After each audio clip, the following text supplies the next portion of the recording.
कृष्ण जगरे मोर prior भाई भौणी माने समस्त को जय जीशु। आज आम लोक लिखित सुसमाचार 17 अध्याय 26 रु 37 पद को आम अनुध्यान करवा एवं यही सुसमाचार माध्यम आमर दयामय प्रभु श्रीकृष्ण आमको कौन शिक्षा देवाई चाहते ताहा आम बुझापी चेष्टा करवा। यही सुसमाचार माध्यम प्रभु आमको कहते आमे किबळी भाबरे सजाग होई रहिबार आवश्यक अछि, किबळी भाबरे सतर्क होई रहिबार आवश्यक अछि, कारण आमर जीवन आज अछि काली कि नथिबो। तेणुकर प्रत्येक दिन आमे सदा सर्वदा सजाग होई रहिबा निमंते प्रभु हमको कहउछन्ति। आम समस्त को बुझाई देबा निमंते से पुरातन नियमर दुईटी दृष्टांत व्यवहार करुछन्ति, नोहांकर एवं लौटंकर। किबळी भाबरे नोहांक समय रे सेही जनता माने नोहांकर वाक्य को से माने सुनी नथिले एवं से माने निजर जीवन रे से माने व्यस्त थिले, विवाह करिबारे, विवाह देबारे, खाइबारे, पीबारे, अनेक प्रकार कार्य रे से माने व्यस्त थिले, किंतु नोहांकर आदेश को से माने पालन करिथिले करि नथिले, जहा फल रे कि से मानकर अवस्था कौन हैला आमे समस्त जानिछु से जलप्लावन माध्यम रे। सेही भली लौटंक समय रे मध्य लौट से व्यक्ति मानक अनेक प्रकार भाव में बुझाइतिले, से मानकर मंद कार्य को छाड़िया पई कहितिले, तथापि सेही व्यक्ति माने मध्य सेही भली कार्य को छाड़ी नथिले बा लौटंकर वाक्य को से माने स्मरण कर माने मानि नथिले, जहा फल रे कौन हैला आमे समस्त जानिअछु। मोर प्रियर भाई भणी माने सेही दयामय प्रभु हमको कहउचंती आमे ई सांसारिक जीवनर जे कोनोसी आनंदर जीवन यापन करूछु, मजा मजलिस रे हमर समय काटुअछु, किंतु प्रभु को आमे समय दे पारुनाहु। सेही भली व्यक्ति मानक प्रभु कहउचंती सेही भली जीवन ठार दूरेई रही प्रभु को ठारे हमर समय बिताइबा हमको कहउचंती। सदा सर्वदा प्रार्थना रे जागृत होई रहिबा हमको कहउचंती, सजाग होई रहिबा कहउचंती।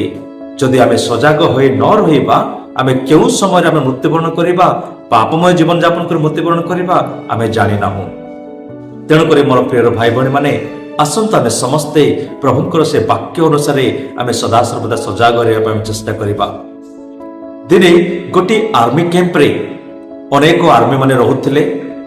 सेही आर्मी मानक मध्यरु सेमानकर जणे आर्मी प्रत्येक दिन तांकर कार्य समाप्त करि आसी निज बखरा रे बा निज टेंट रे से कैंडल जळे से प्रार्थना करूथांती।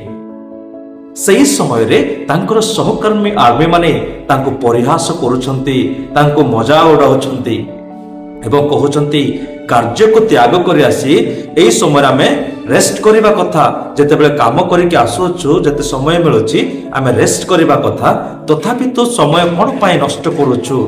से राति रे अध घंटा तो कैंडल जळी प्रार्थना करि तोर समय बर्बाद करूछु। सेही समय मध्य से आर्मी तांकर कथा को किछि हृदय को नहीं नथिले बा किछि लज्जित होई नथिले, किंतु प्रत्येक दिन से जेते बेले मते कार्य आसीबे सोइबा पूर्वरु से कैंडल जाली प्रभु को धन्यवाद देई कृतज्ञता प्रकाश करी से निद्रा जाउथिले बा सोइबा पई जाउथिले। सेही भली दिने से आर्मी कैंप को केतक शत्रु माने आसी अटैक करिया पई आक्रमण करिया पई आसुथांती। से समय से अंधकार होइथिला एवं समस्ते सोई पड़िथिले।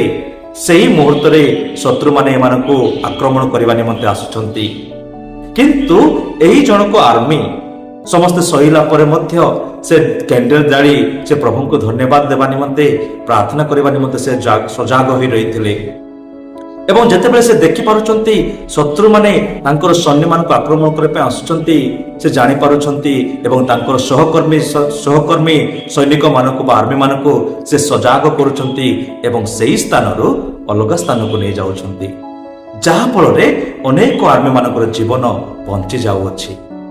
जेतेबेले तांको पचारा गला किबळी भाबरे तुमे एते लोक को बंचाई पारिलो, सेही समय से व्यक्ति नम्र भाबरे कहउछंती प्रत्येक दिन मु सजाग होई रही थाए एवं प्रभु मते जो अनुग्रह करिथांती सेही अनुग्रह निमंते प्रत्येक दिन मु प्रभु को धन्यवाद देवा निमंते मु किछि समय बिताई थाए। सेही प्रभु को धन्यवाद देवा द्वारा आज मु ए समस्त व्यक्ति मान को बंचाई परिछि, जेहेतु मु सजाग होई रहिथिली प्रस्तुत होई रहिथिली, तेणु करी मोर साथी मान को बंचाई पारि अछि। मोर प्रियर भाई भणी माने ଆମେମାନେ ସଦାସର୍ବଦା ଏଇଭଳି ଭାବରେ ପ୍ରାର୍ଥନାରତ ହେଇ ଆମେ ସଜାଗ ହୋଇ ରହିବାର ଆବଶ୍ୟକ ଅଛି। କାରଣ ଆମେ ସମସ୍ତେ ଜାଣୁନାହୁଁ ଆମେ ଆଜି ତ ବଞ୍ଚିଛୁ, କାଲି ମରିଯାଇପାରିବା। ଆମର ମୃତ୍ୟୁକୁ କୌଣସି ଠିକଣା ନାହିଁ, କେଉଁ ସମୟରେ କେଉଁ ମୁହୂର୍ତ୍ତରେ ଆସିବ। ତେଣୁକରି ପ୍ରଭୁ ଆମକୁ ଆହ୍ୱାନ କରୁଛନ୍ତି ଆମେ ପବିତ୍ରମୟ ଭାବରେ ସଜାଗ ହୋଇ ପ୍ରାର୍ଥନାରତ ରହିବା। ଯାହାଦ୍ୱାରା ଯଦି ଆମ ଜୀବନରେ କୌଣସି ଅସୁବିଧା ହେଲେ ମଧ୍ୟ ପ୍ରଭୁ ଆମକୁ ତାର ସମାଧାନ କାଢ଼ିଦେବେ। ତେଣୁକରି ଆସନ୍ତୁ ମୋର ପ୍ରିୟର ଭାଇ ଭଉଣୀମାନେ, ଆମେ ଏହି ସାଂସାରିକ କାର୍ଯ୍ୟରେ ବହୁତ ବ୍ୟସ୍ତତା ନ ରହି ଆମେ ସମସ୍ତେ ପ୍ରଭୁଙ୍କ ପାଇଁ ଆମେ ଟିକେ ସମୟ କାଢ଼ିବା, ତାଙ୍କୁ କୃତଜ୍ଞତା ପ୍ରକାଶ କରିବା ପାଇଁ ଆମେ ସମୟ କାଢ଼ିବା, ତାଙ୍କୁ ଧନ୍ୟବାଦ ଦେବା ପାଇଁ ଆମେ ସମୟ କାଢ଼ିବା। ଯାହାଦ୍ୱାରା ଦୟାମୟ ପ୍ରଭୁ ଆମ ସମସ୍ତଙ୍କୁ ଆଶୀର୍ବାଦ କରିବେ। ସମସ୍ତଙ୍କୁ ଜୟ ଯୀଶୁ।